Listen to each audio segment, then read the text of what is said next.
Hello, Tauruses. Welcome to your weekly reading for the period of January 11th to January 17th. Keep in mind, this is a general reading. If it resonates, consider a personal reading. Just send me an email or a DM, and we can go ahead and set that up. And then also make sure you click on the video link below for your weekly extra, which will have specifically your love, your career, finances, and health in there.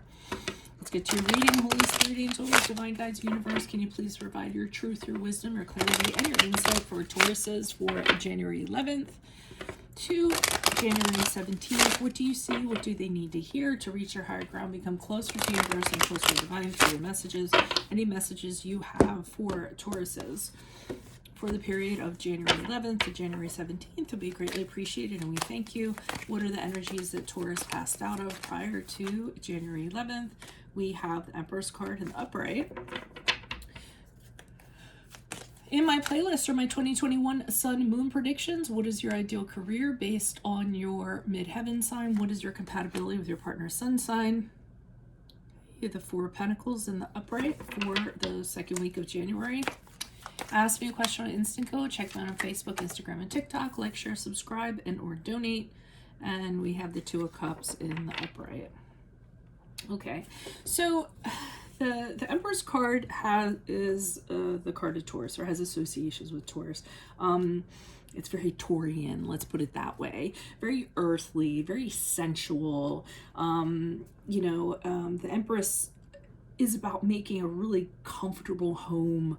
I'll tell you something else is the Empress is very maternal. She's very motherly, and she's very fertile. So for some of you, actually might be nesting.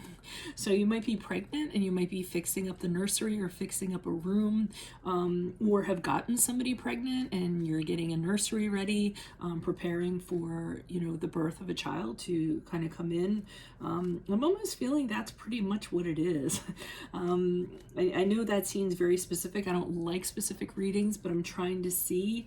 Well, you know what? It could. The Empress is about. It can be about birth of an idea that's going to grow, that's going to flourish, that's going to be abundant. So, some sort of creative idea. She's the mother of creativity. So it could be the birth of an idea. It's the birth of something. And I feel as though you're preparing for it to grow, or for it to come into the world, or however you kind of want to look at it. Now, Four of Pentacles, I see you kind of saving up for this. Okay, so if it's a birth of an idea, then you're saving up because you're going to have to put money into it in order for it to grow. And obviously, if it's a birth of a child, you're going to have to save up. Maybe you're going to set up a little college account, or thinking about things like that. You're being very frugal with your money, in regards to this. And your possessions too. So, you're just holding on to what you have, being very conservative with what you have in preparation for this birth of whatever it is that's kind of coming. And then the Two of Cups here indicates to me that this vastly improves a relationship that you have. So if it is the birth of a child, I feel like the Two of Cups is the two of you kind of celebrating. It actually brings you closer as a couple, because this is happening. You're getting ready to build a family. You're very excited about it. You're making plans in regards to how you're going to move forward. For others of you, it could be a partner that you kind of, a colleague or somebody like that. So there's a birth of an idea. You're kind of practically figuring out, you're kind of saving up so that you can kind of make it come to fruition. And then you bring somebody else in on this after the second week of January that is very much like you and very like-minded. And that you kind of bring them on board to have them help you grow this idea to incredible heights. So let's pull some clarifiers. This should be interesting what kind of gets pulled for this. Why is the Emperor's card here in the upright for Taurus's energies prior to January 11th? Who is this person? What is this energy? Why are you showing us the Emperors for Tauruses? Okay, we have the Nine of Cups in reverse, the Ten of Cups in the upright. Okay, it is, I feel like it's family of some sort, extending your family, growing. Again, if it's the other scenario, then apply as needed, but I feel like this is a little more specific than that. don't set the bar like really incredibly high. I'm just going to use this as an analogy, not something that I'm seeing, but let's say, you know, you are doing a nursery or something. You think that it has to be exactly this shade and it has to be exactly done at this time, you know, and everything has to be perfect. And getting that with the 10 of cups too, like everything has to be ideal and harmonious and absolutely perfect. Try not to just be too much like that. Don't set such a high bar, just because I feel like it's going to burden you and it's going to be very burdensome. And if you set the bar really high, it's going to be really hard for you to meet that bar. So be careful of outcomes, expectations, anything in that regard, working too hard to meet those outcomes or expectations. And again, if it's the other idea, the birth, you know, the other concept, the birth of an idea, the same goes for that. Why is this Four of Pentacles here in the upright for Tauruses? Who is this person? What is this energy? Additional messages for the Four of Pentacles in the upright for Tauruses. Who is this person? What is this energy? Why is this Four of Pentacles here? The Fool card in the upright. Yeah, there's something new coming up. A little bit, you're very excited about it. You're very excited to take the leap into this new energy or this new adventure, and taking a risk, of course. I'm going to tell you, be careful, because I'm seeing a couple cards here about being too optimistic, overly optimistic, overachieving, things like that. The Sun card in reverse, sometimes I get that when somebody's like just thinks that it has to be like over the top fantastic, and you just might want to kind of, you know, cut back on that a little bit.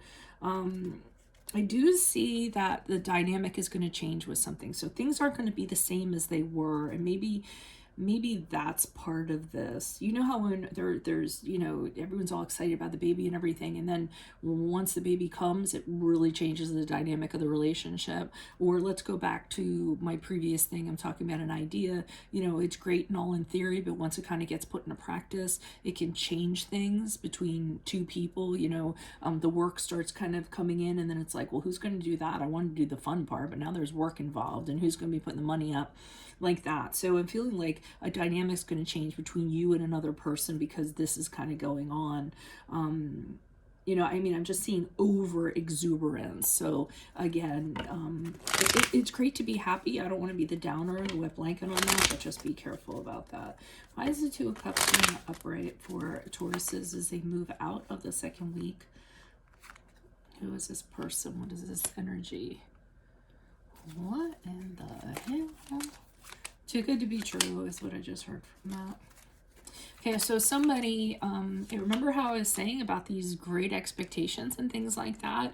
I heard too good to be true with the Nine of Swords. So somebody's really overthinking this. They're like, things are going too perfect. It's going to mess up. The other shoe's going to drop. Things aren't going to kind of work out as they should. But with the Star card in the upright, which is the card of Aquarius, you know what? I'm feeling like, because this Hanged Man in the reverse is exactly what I was talking about. Holding on to a fantasy, holding on to an outcome, wanting things in a specific way, and not willing to compromise. And I think if you do that, I'm just trying to think of the order of these. I think if you do that, it's going to be problematic with this person. Try not to be really willful in regards to how you want something to go. Try not to be, you know, I mean, I'm not going to lie, you guys are obstinate. You can be stubborn at times. Try not to kind of be like, it has to be this way or else kind of thing. Because that could be, and again, that kind of folds into an outcome, an expectation, a fantasy, overachieving, wanting things to be a certain way. Don't be that person, because I see that could be problematic. And I even got that from the Star card. Like, you know, you want to be the star. You want this to be so perfect. You want it to be, you know how stars are like elevated. You know, something in regards to that. And I usually don't get that from the Star card, but I'm getting that you're going to be seen as a star because of this. And that's the expectation. You're going to give birth to a star. You're going to become a star because of the idea. So I would, be careful not to be too set in your ways, and not to be very specific on how this has to turn out. I think that's going to work against you. So that is what I have for you all. If it resonates, consider a personal reading. Just send me a DM or an email. We can go ahead and set that up. Click on the link below for your weekly extra, which has your love, your career, your finances, and your health in there. Check out my playlist. 2021 Sun Moon predictions are in there. What is your ideal career based on your midheaven? What is your compatibility with your partner's sun sign? Ask me a question on Instant Go. Check me out on Facebook, Instagram, and TikTok. Like, share, subscribe, and or donate. Otherwise, I'll see you in the Vimeo. Adios from Veronica Garnett. Bye.